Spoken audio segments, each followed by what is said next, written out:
Ladies and gentlemen, we thank you for coming quietly and not foisting any unfortunate fatalities upon this evening's events. Since cleaning up bloodstains is the bane of any hench person's existence, well, this means more to us than I can say. Now, as you sit there in your seats, we would ask you to consult the person either side of you, before you and behind you, to reflect for a moment on their probable familial ties, socio-economic backgrounds, and hopes and desires for the future. Now, we do this not because we think you'll be terribly interested. Your interests are of absolutely no concern to us. But because we want you to know precisely who you will be endangering if you disregard any of the following safety instructions. Now, firstly, please be aware of your emergency exit. It is through the green door to your left and the door through which you entered. Your only reason for using it will be because either our illustrious leader has decided to be merciful, or because the Gardaí have decided to raid the place. Again. Either way, it is very important that you know exactly where it is. Secondly, please be aware that if you leave this room, there is absolutely no readmittance, for obvious reasons. And finally, the use of mobile phones and recording equipment is strictly prohibited within this room.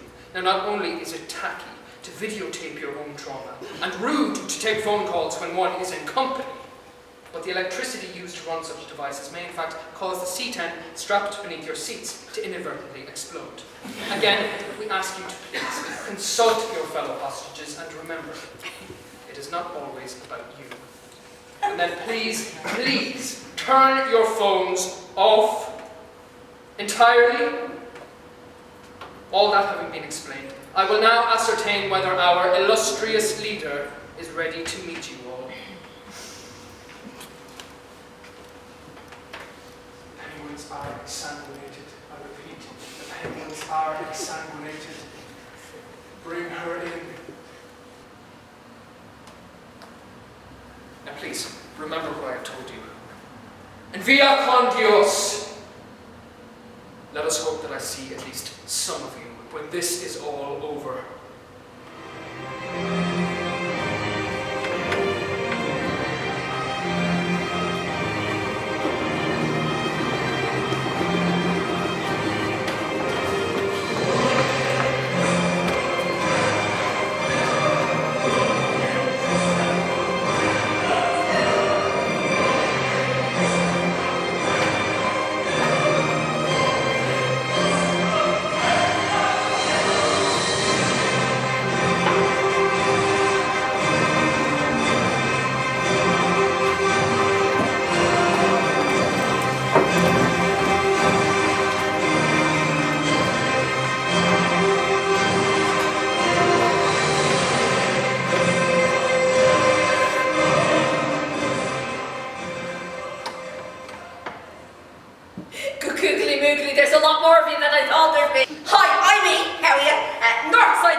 You must have heard of them.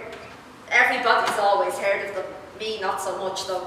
Unfortunately, that is changing. But bygones, not why we're here. My family is not why we're here. And this is my family. This is Ginger Snapper.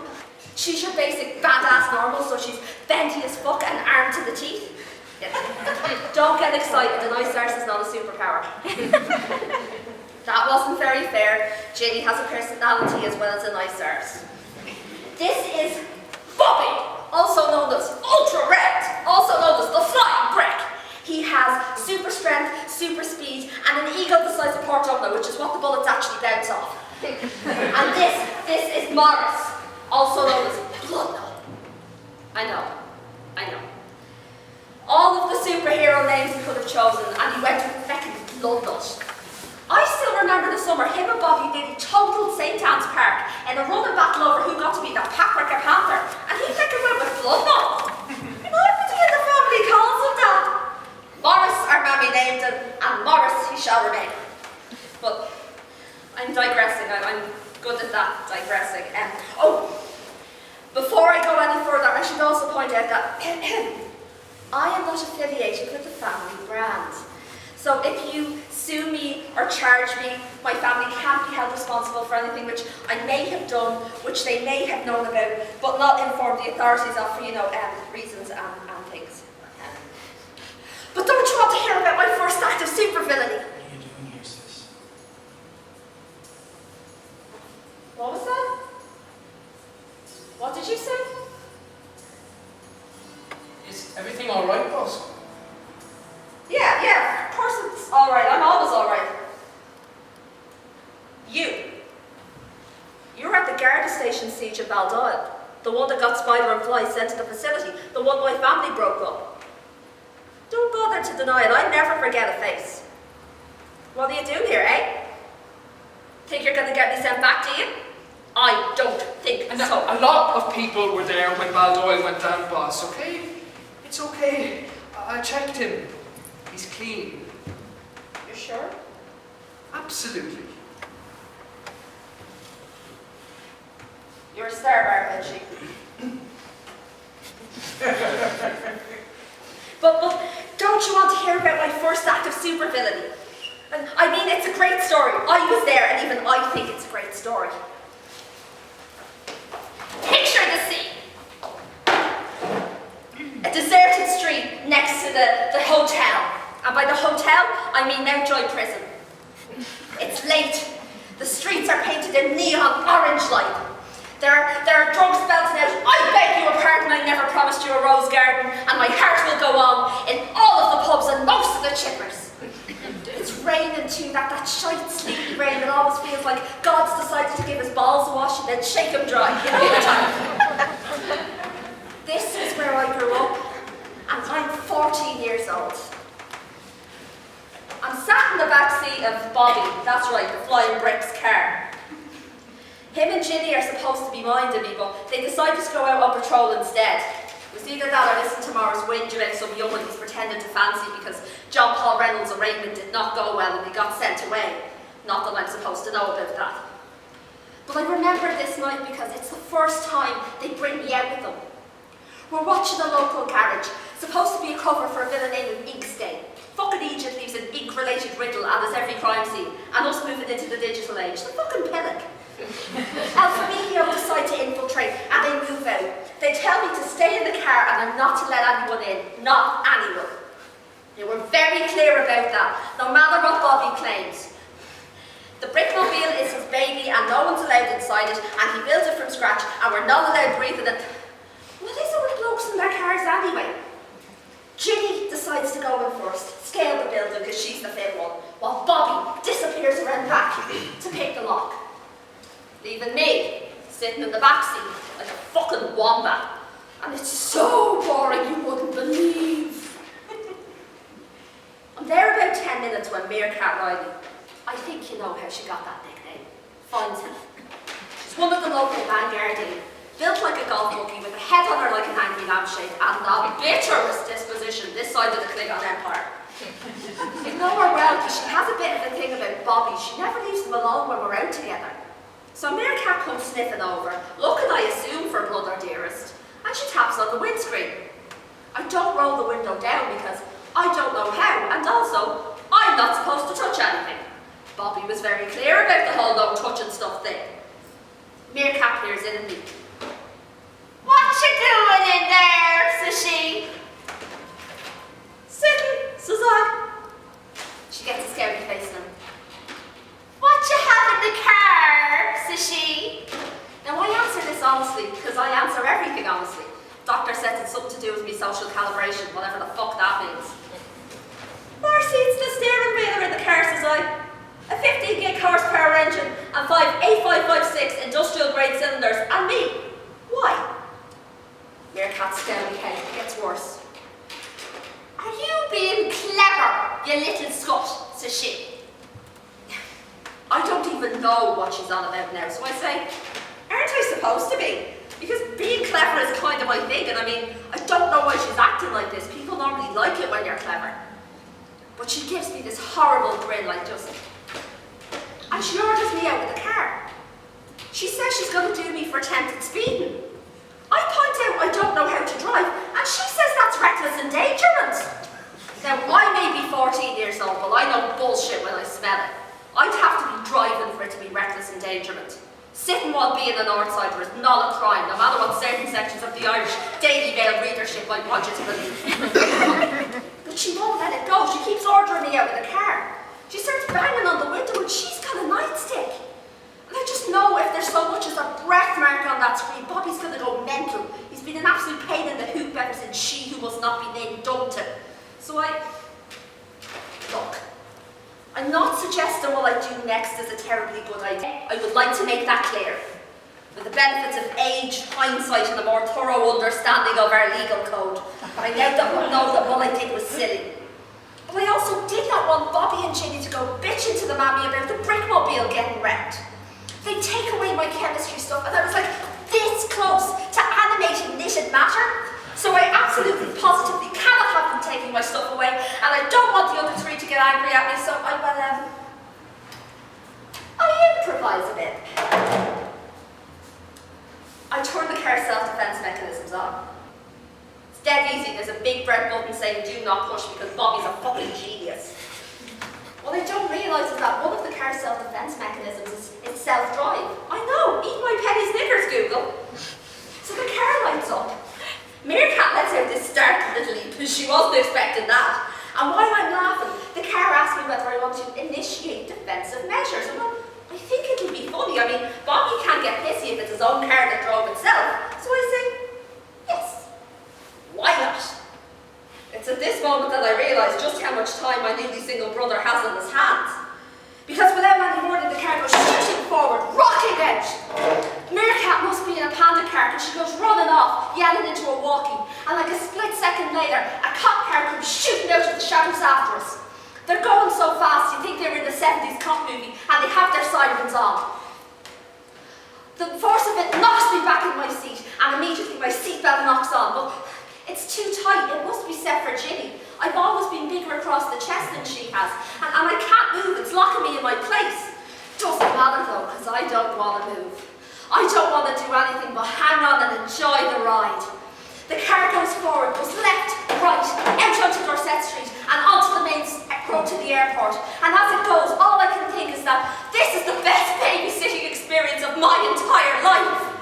We're heading out to Whitehall now, attracting cop cars as we go. What started as 1 has become 5, and I don't know what Meerkat's telling our bosses over the radio, because that number just keeps going up and up and up. The car must, I don't know, sense this, because it once again asks me whether I want to initiate defensive measures, and well, we're coming up to an overpass, and I'm getting kind of nervous, so I say, okay, why not? Not the best answer, that.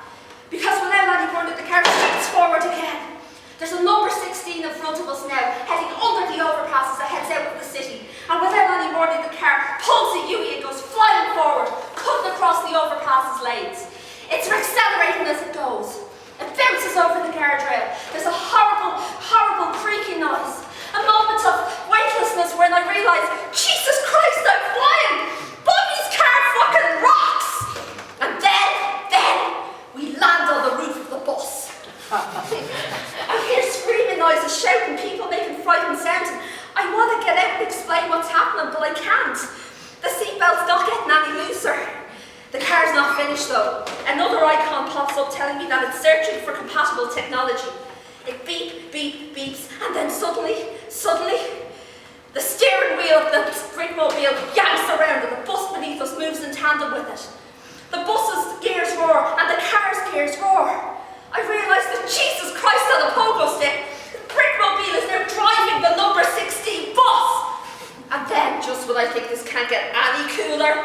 Both car and bus rise into the air and take off. It works. The cop cars fall back. I mean, what the fuck are they gonna do? They need helicopters or some shit. And that's without factoring in the possibility of civilian collateral damage. What lawsuit waiting to happen, that? When my fellow Northsiders understand what's happening, they make me proud. They laugh, they chant, they clap. A couple of them wave at the Gardaí as we go by. Someone underneath me starts singing, "Olé, olé, olé, olé," and I join in. This is officially the best night of my life. We're heading out of the city now, towards Whitehall, and I think the car means to leave the bus at the far side of the church, so that the passengers can go on with their day, but there's no way to be sure. It's the thing with AI systems. It's why I prefer human helpers myself. What I don't count on is the parentals figuring out where I am. I mean, it's the thing about being Irish, isn't it?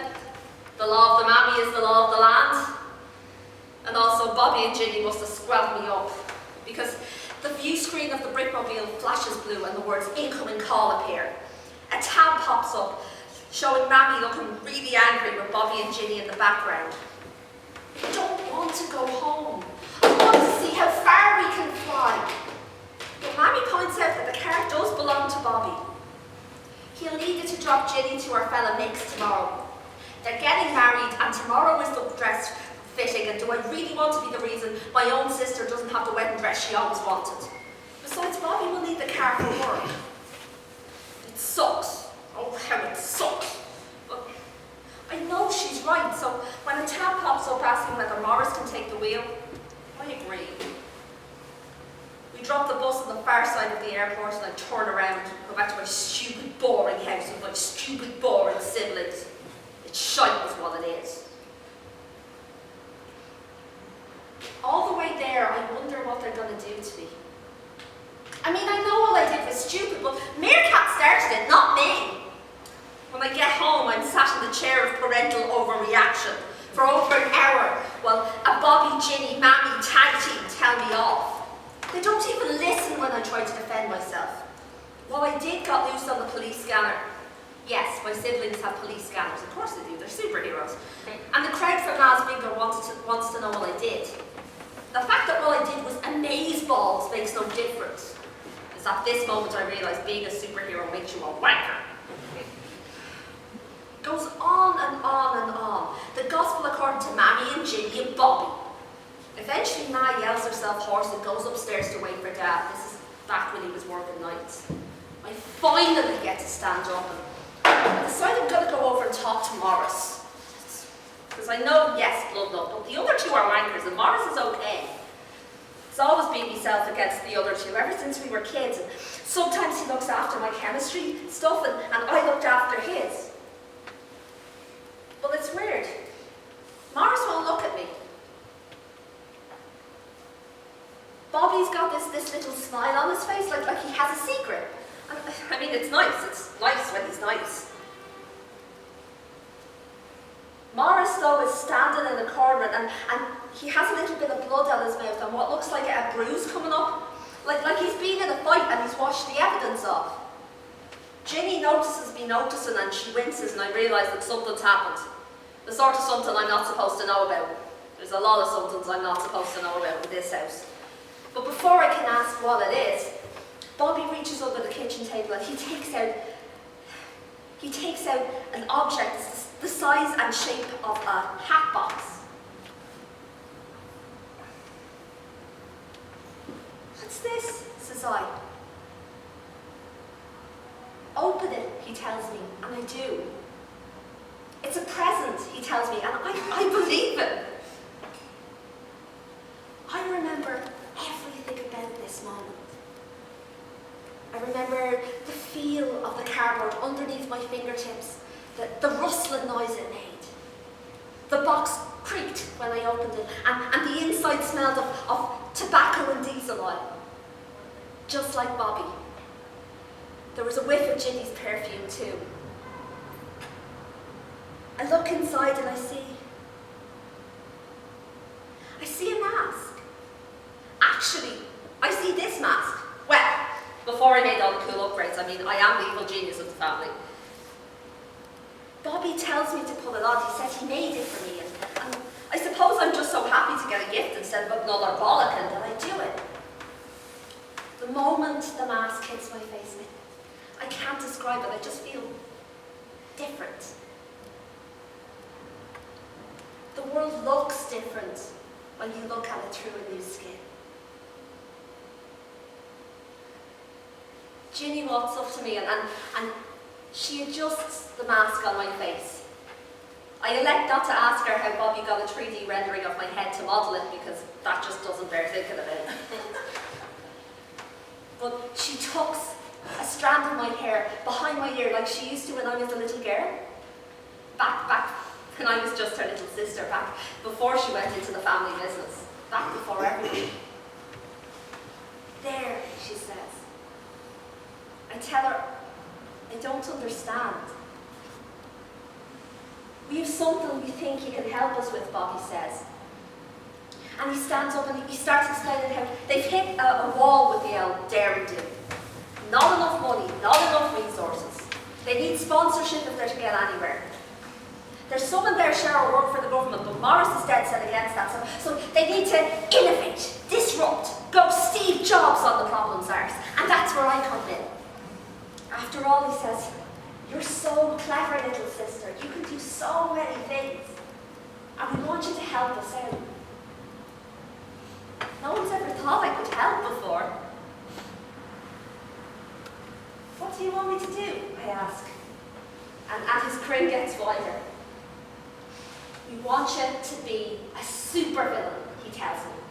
No, we want you to be our supervillain. Like Peter Parker and the Green Goblin, or Superman and Lex Luthor. Only you're going to be so much cooler.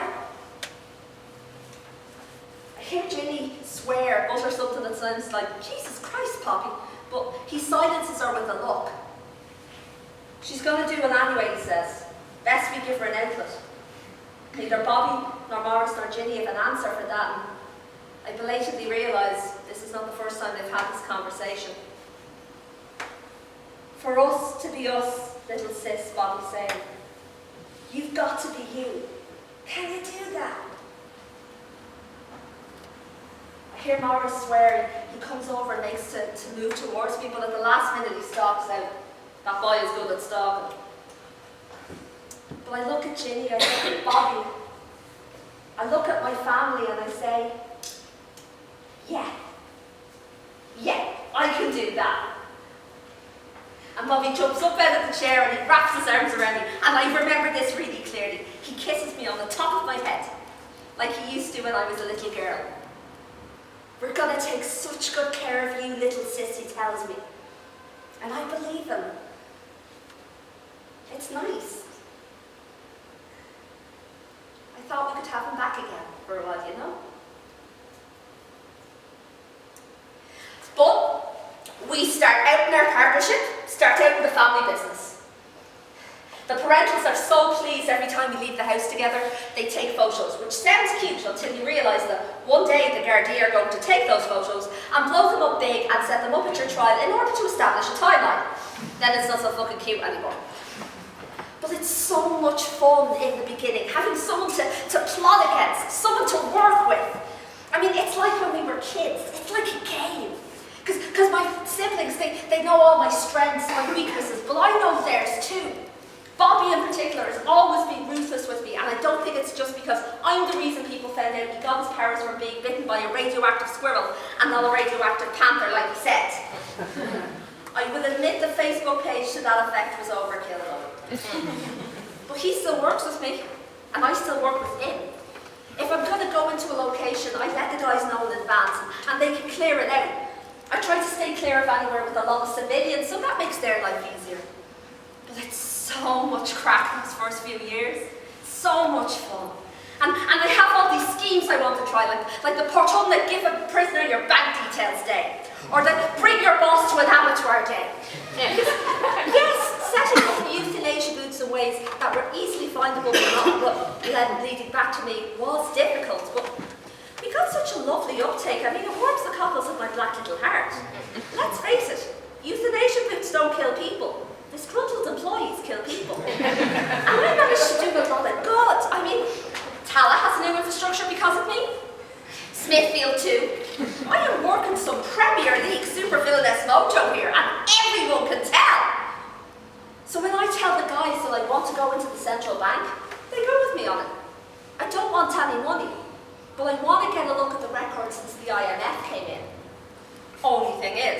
time they renovated that building, they went full-on Nakatomi towers on the place.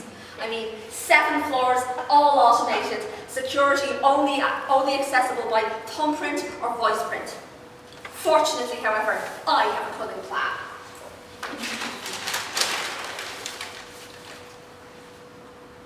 Don't worry, love, this didn't belong to anybody you know. But I will need them back for cloning purposes, so no souvenirs, okay? So,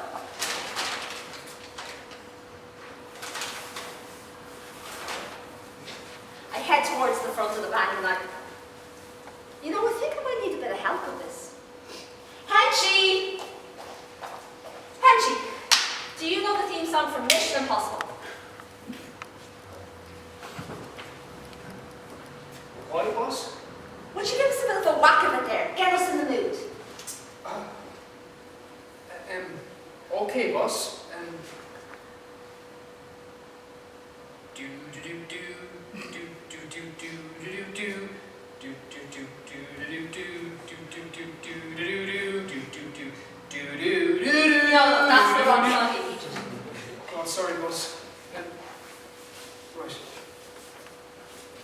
Do do do do do do do do do do do. Don't leave the poor battle singing on its own. Come on! Do do do do do do do do do. So, I take out the guard, fast acting 70, drag it to the back of the bag. I make my way to the lift. The records I'm looking for are at the very top.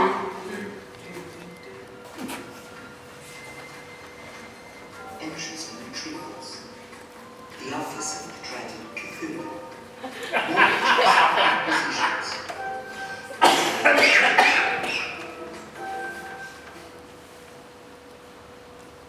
I step out of the lift. I look left. I look right. It's quiet, almost too quiet. I can hear something moving in the darkness behind me and I see it. The pride of the Irish Army Cybernetics Division, Caltech. It's a De Valera 5000. 2 guns for arms, glowing red eyes. Be Rash, it says. I'll have you dancing at the crossroads yet, me girlie. Ask me north-side arse, I say, and battle commences. I parry left, I parry right. I try to take it out with my best short-range laser pistol, but it doesn't even make a dent. It just keeps coming. The thing picks me up, throws me back against the wall, and jumps on me. The weight is on my chest, more than I can take, and I can't breathe. It picks me up my feet, leaving the ground, and I can't. I'm dying. And then I remember, I have a small thermonuclear device attached to my suit. I set it off, young Eamon goes up like a Roman candle and runs away. Yeah, that's how we say goodbye on Nelson Street, bitch. I make my way towards the main office. The records I'm looking for are located on a set of lighter-than-air USB chips. And when I find them, I take them to the window and I redistribute them to the crowd below. As I watch those little flakes of information that everybody deserves to see flicker down, I know my job here is done. So I get my abseiling rope and knock it into the wall of Club M opposite. I go abseiling down, looking really cool without even trying. Let go, jump out in full preparedness mode. And nothing happens. Bobby and Ginny are supposed to be here to pick me up, but it's the night of the Trinity Ball and traffic is mental. I don't find out until much later that at this moment Morris is in a restaurant on Parnell Street with his live-in sidekick Kevin, and they're not on a date. We're not allowed to call it a date. It's not a date, even though there's only the 1 bedroom in that house. It's not a date that they're on, and Morris has forgotten he's supposed to be arresting me. Family are funny sometimes. So, I'm not good with boredom. I wait 1 minute, 2 minutes, 3 whole minutes. Not to this group of emo kids who tell me they don't like my mask until I disintegrate one of their vodka nags into where I am. It's also when our beloved Gardaí Síochána starts shooting at me, and well, I'm hyped up and I'm waiting for my family, so I shoot back. The battle is tough, sharp, dirty. Ginny and Bobby turn up about halfway through, all but dragging Morris by the scruff of the neck, and they try to take me in the way they planned. But I'm not doing that. I'm having too much fun, and having the Gardaí here as well as my siblings is so much more of a challenge. I mean, things get torn, things get thrown. Bobby alone throws 2 cop cars, and it is so cool. By the time we're finished with it, that building really will need a fuckload of new windows. I'm having so much fun that I don't even want to give up when they corner me.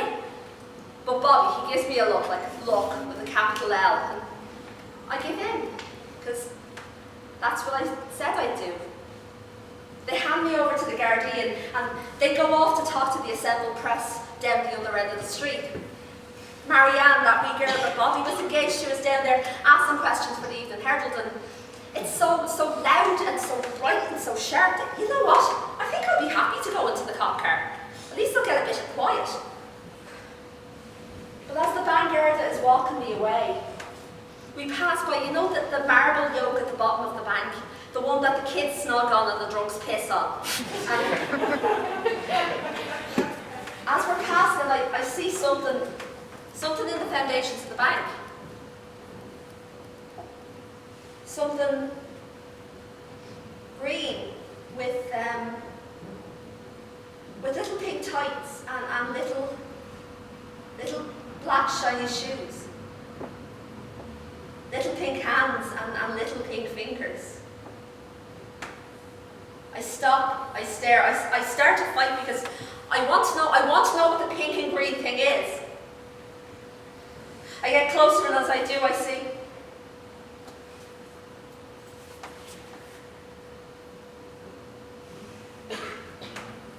it's the body of a little girl.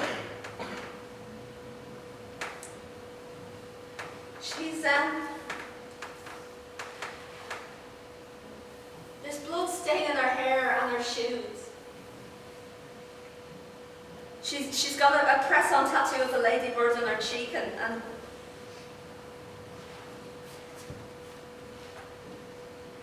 there's bits of her are missing. Imagine it, a little girl with her insides on her outsides and not breathing, never breathing, oh no, never breathing. I look at my good work, at my family's good work, and I can't even breathe. The Bangarda sees what I see. She starts yelling into a walkie for a medic, but somehow I know the time for a medic is long through. I turn around and walk back towards my siblings because I don't know what else to do. I mean, we did this. To this day, I don't know which one of us did this, but one of us did. They won't look at me though. I see Ginny turn her head that way she does when she's pretending she can't hear you, but she can. Bobby, though, he looks at me, he looks right at me, and I know he can understand me. He can read lips, we all can. Grandad was deaf as a post before he died, Lord rest him. And even if he wasn't, I must be screaming at the top of my lungs even if I'm not saying a word. Bobby, look what we did. Bobby, look what we did. Bobby, look what we did. She's just a baby, and he's my big brother. He's supposed to make everyone listen, but he doesn't. Ginny doesn't. Morris doesn't.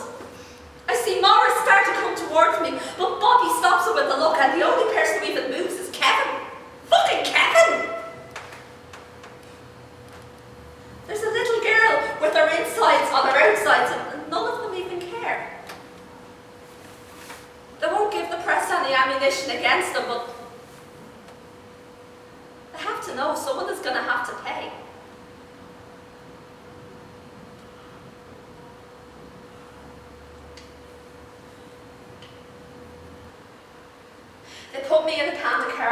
take me to the facility. No cherry orchard for me, not like Bobby, not like last time. Dr. O'Callaghan says that he's looking forward to working on me, but he wants me to have a bit of a rest first.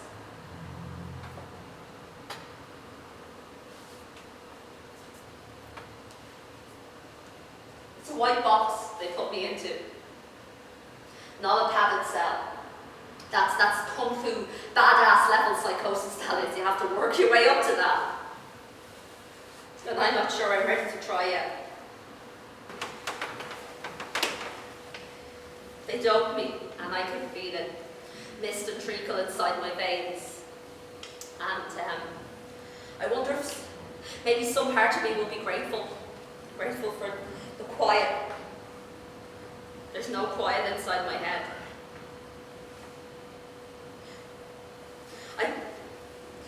I do wish they hadn't tied me down. I mean, I know I was under a 2-day hold, but I wasn't. I was screaming. That's why they did it. I know I may look like a little thing, but you don't know the damage a little thing can do. So they don't tie me down. Don't like it when they do that. Makes you feel like a crazy person, though of course that's what I am. They take a psych eval, bring in a new doctor for little old me. I understand why they do it, I understand it all. But that doesn't mean I have to like it. And that doesn't mean I don't deserve to be here after what we did. Press get wind of it by sun up there. They're at the gates of the facility. Bobby and Ginny arrive about 11, her with flowers, him with a guitar. Fucking guitar. He tried to teach me to play it when I was little, but my fingers were too small and too soft to make a noise, so I learned the tin whistle instead. I need to tell him that the guitar is stupid when I see him, but I don't see him. No flowers arrive, no family. Not even my parents come to see me. The trip downstairs is just for show. Morris sneaks in at night, reads to me. That boy is Bruce Wayne on the brain. Kevin's waiting for him outside in the car, sends me in a box of white chocolate chip cookies and a copy of his favourite comic book. Says he hopes I'm feeling better. There is so much fondness in my brother's face when he says that I think I might scream. And that's how I get through it. The 24-hour hold turns into an extended stay for observation. My siblings get to go to the little girl's funeral, but I can't. I'm not wanted. And even if I was, I can't leave. I sit in my pretty white room with its pretty white walls, and I wait, think, brood. I am a supervillain. We're good at that shit. You see, the thing about going into a place like the facility is you may not be angry when you get in, but the longer you stay there, the angrier you get. It's one of the inevitabilities of institutionalization, that unfucking lumpy mash with your dinner. You sit and you think and you pick over how you got here, and you get so angry, you get so damn angry, you scare yourself, let alone the staff. Because you see, the thing is, it's not that I don't think I could have hurt that little girl, I know I could have. But so could the other three, and they're not owning up to that. They got to be the heroes, and I got to be the villain. They get to be the heroes, and I get to be the villain. I get to be the thing that people run from in the dark. For us to be us, little sis, you have to be you. The creature, the plague maiden.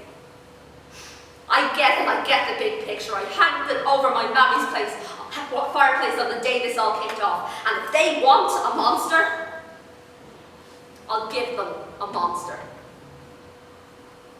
I will open up my jaws and I will howl my monster song.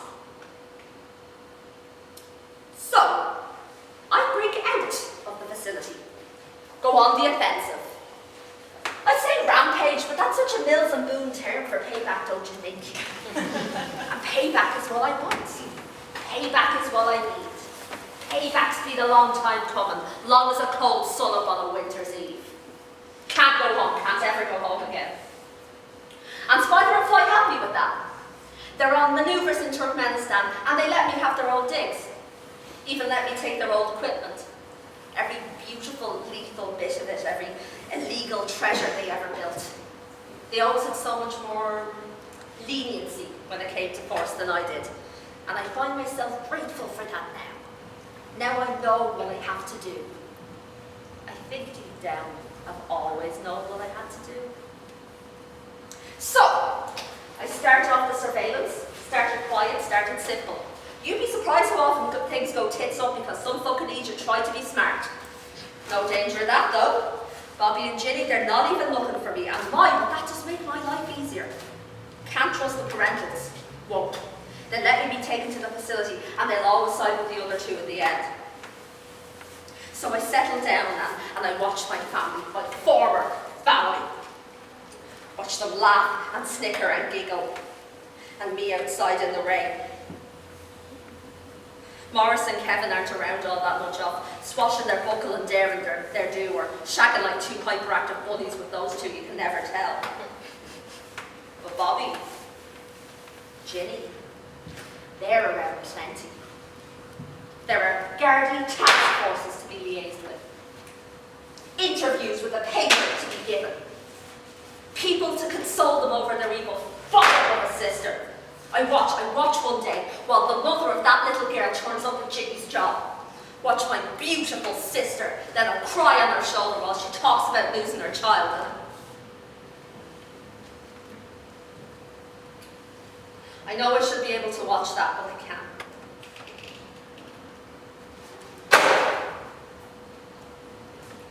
I don't even remember how I get back to the lair that day, and I think that's when I first start the modifications on myself. See, I was never one for biomechanics. I mean, I wouldn't be, would I? What happened to Morris? But there was just something about seeing that mother that day. It made it seem okay, you know? Like, of course, I know what I need to do now. Like, of course, a monster knows what to do with herself. I remember how it felt to feel so worthless, so useless when I was a kid. So utterly superfluous to proceedings, when the family already had 3 beautiful superheroes sitting at the dinner table. I mean, with all that going on, what the fuck did they need me for? And the answer was always obvious. They didn't need me. They never needed me. They didn't need me until I started blowing shit up for the evils. For us to be us, little sis, you had to be you. For us to be us, little sis, you have to be you. But I was the villain of this story long before this, and everyone knew it, even me. See, it's different now. This is war, not battle. And I must be willing to make casualties, even if the first casualty is me. There's only so far standard tech will get you, even with guns as big as mine, so I start off with small things.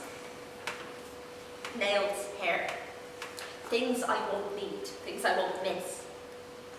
Gateway drugs to the next big thing, to the annihilation of my skin. Here's one I made earlier, isn't that what they say? Don't worry, darling. That didn't belong to nobody in there. But the tests work so beautifully. And instantly I want the rush of control that experimentation brings. The pain, it helps me sleep, it helps me focus, it helps me concentrate. So like I always do, I go bigger, better. I concentrate on the soft tissue, no messing about with large muscle groups. I mean, I know what happens from shit like that.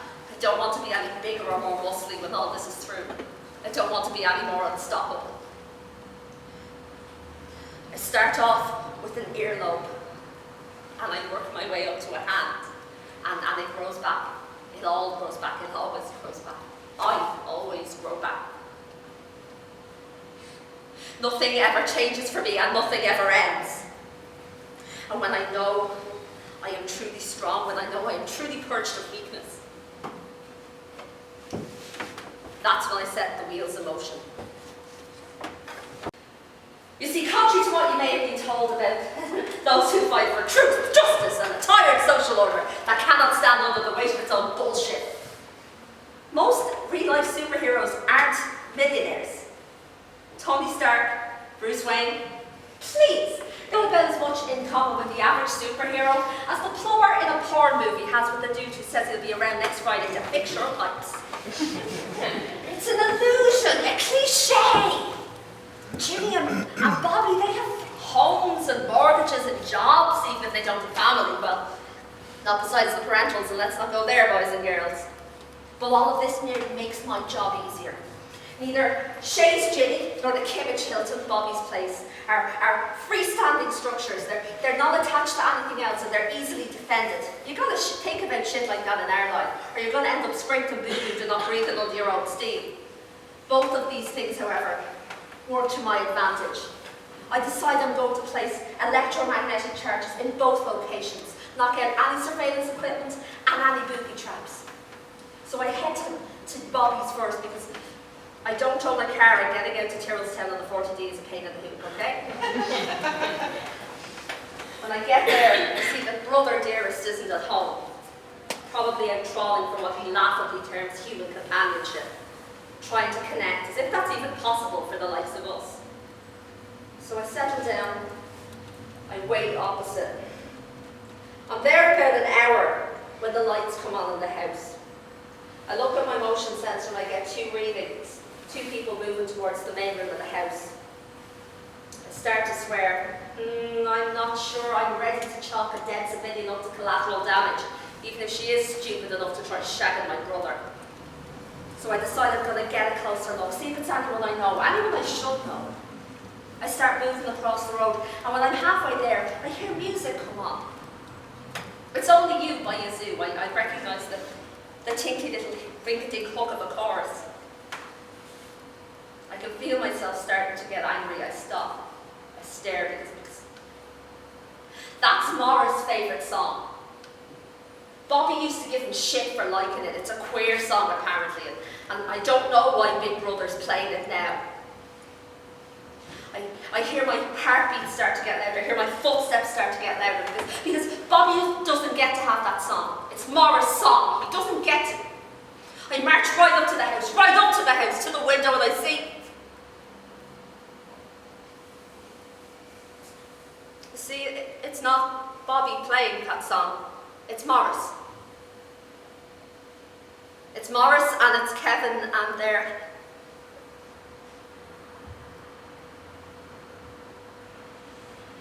I don't have a word for that.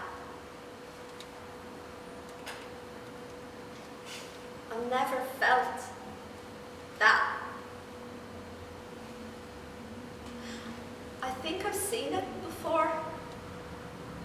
With Ginny and Mick at the beginning. I think I see its ghost with the parentals when they share that last drink on New Year's Eve.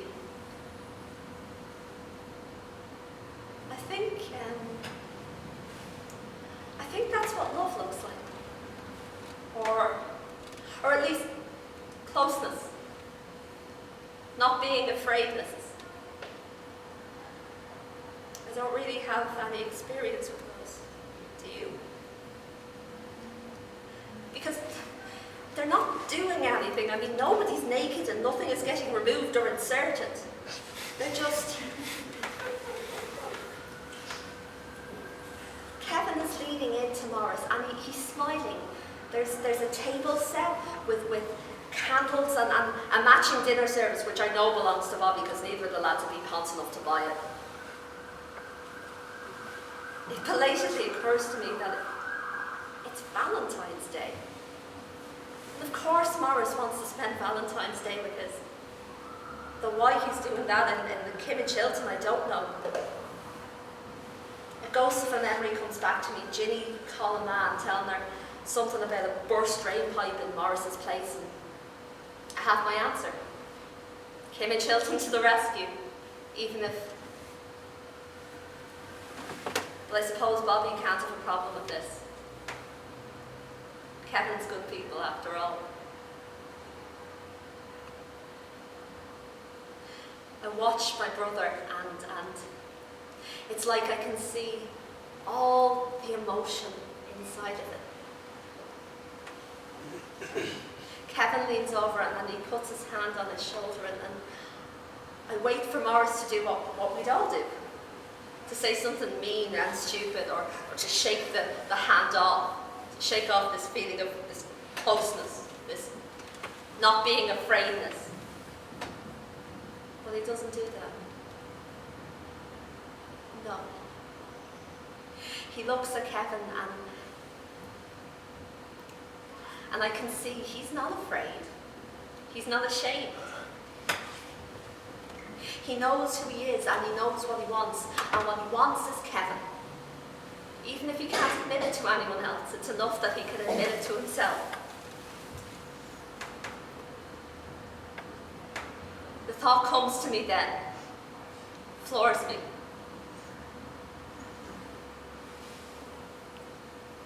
What would it be like to know you were loved? I mean, what would that even sound like, said inside your head, with sarcasm attached? I don't know, because I think about the parentals and Dr. O'Callaghan and the facility. I think about all the angst and the bullshit and the doubt, and we all know we're not enough. We all know that. But what if you could think you were? What if you could see that in someone else or even in yourself? Would Spandex be so fucking super then? I look at my brother with the love of his life and I have my answer, I think. Because I know I'm not enough. I know I'll never be enough. It's no accident that I'm outside looking in.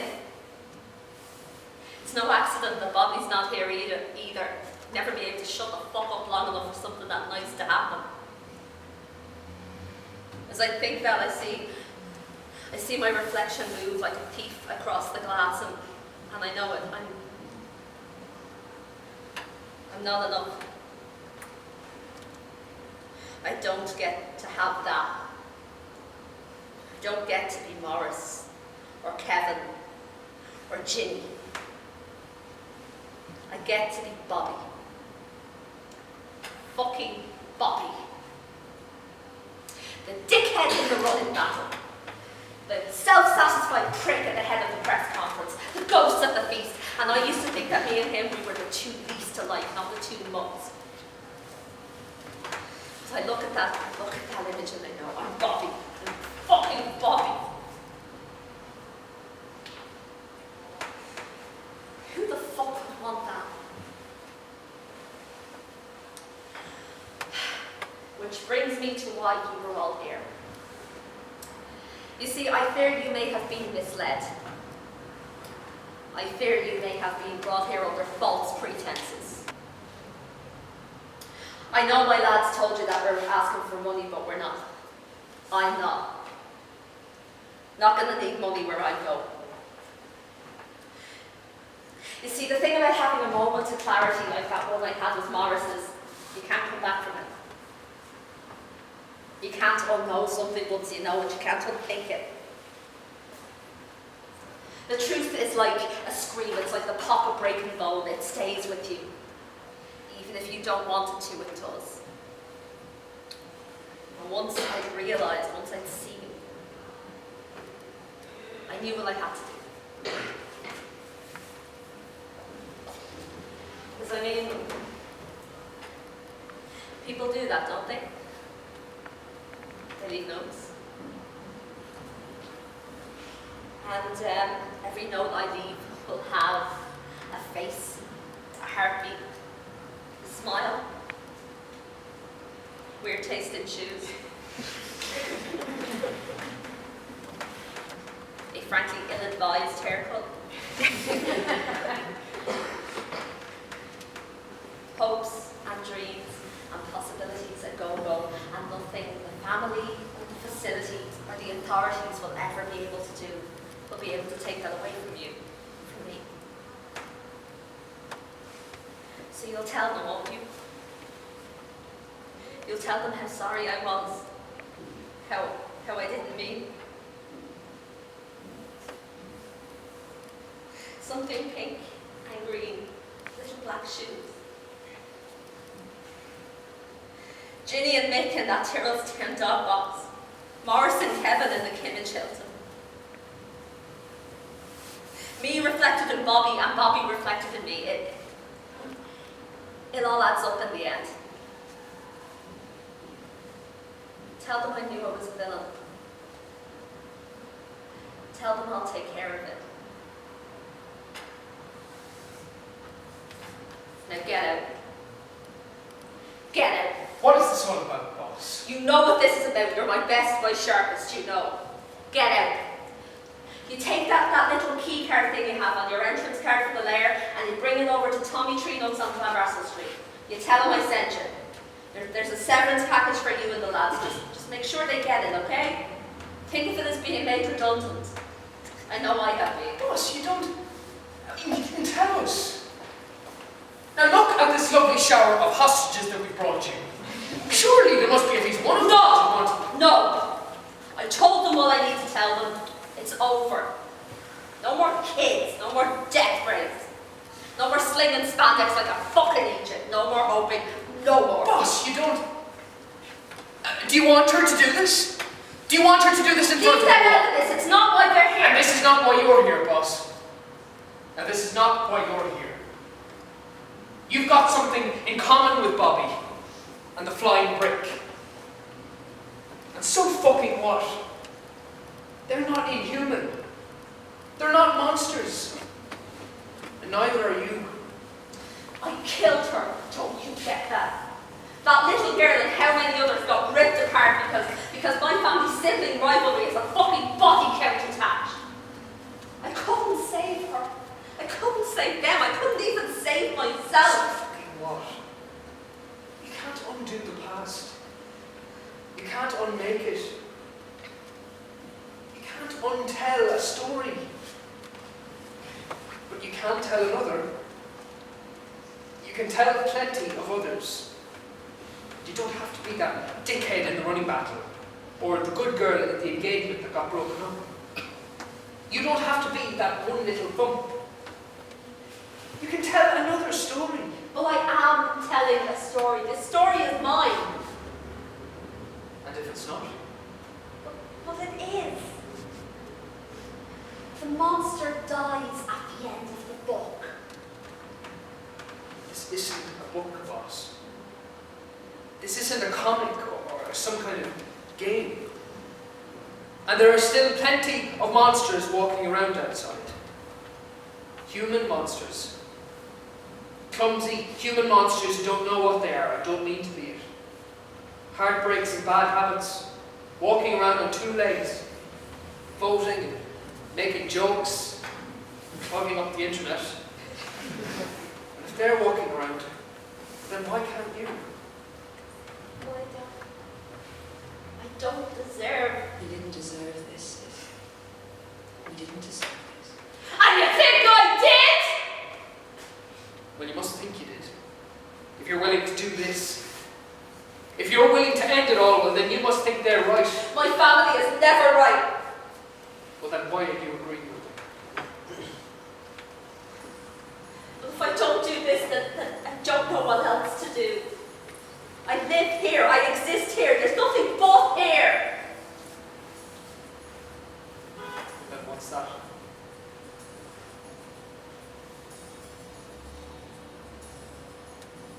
He's nobody. He's not nobody to Kevin. Shut up, shut up. I won't listen to you. I won't. I'm not going back. I live here. I exist here. I belong here. don't? If I don't,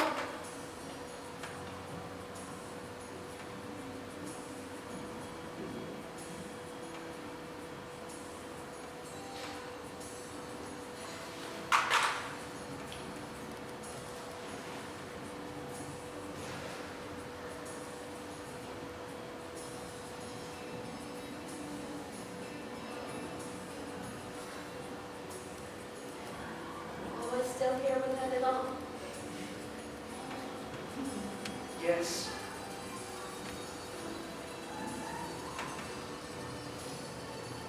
Don't be upset. This is a metaphor.